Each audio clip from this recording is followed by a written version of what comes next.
he has two pumps on this farm that supply water to these pivots that you can see. This one is his main south well, and his main north well is right here.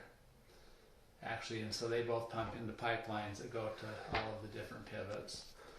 And so last year we went and measured his main south well, and he had a well pump and a booster, and the efficiencies were horrible. And so he was, for the amount of water he was getting, he was using a lot of energy.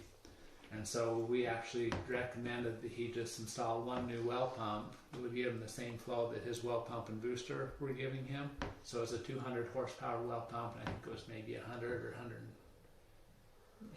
maybe it was a 60 horsepower booster. But anyway, he installed a new efficient well pump and totally was able to just quit using his booster. And so instead of using 260 horsepower, he's just using 200 horsepower.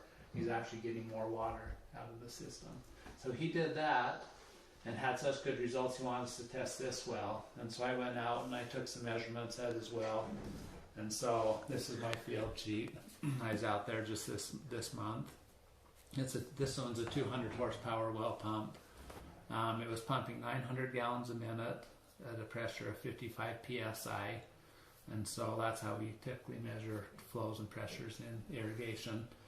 And I measured how deep the water was in his well, and it was 342 feet below ground surface. After I did that, I took some power measurements. And so they have an electric meter, and we write down some numbers off of that meter, and we can use those numbers to calculate how much power that pump is using at a certain time. And so that's kind of the calculation we'll go through. This one had a VFD. You mentioned VFDs. Dawson had talked about those.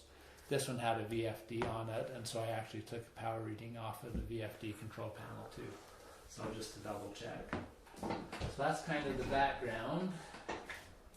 So just on the high level, basically you just go take certain measurements, plug them into this calculation spreadsheet that we built, and you can see how efficient that pump is operating compared to a new pump or a more efficient pump.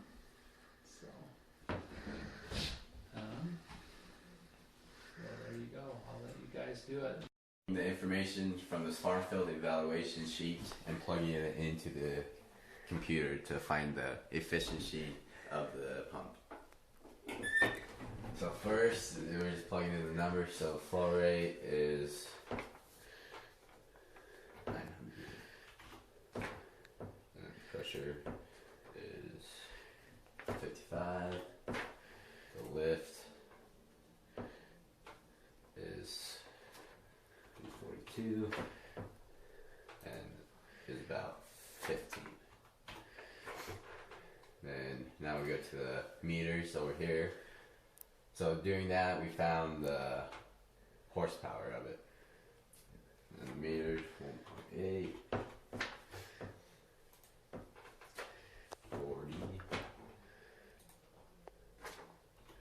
and it took about 15.77 seconds.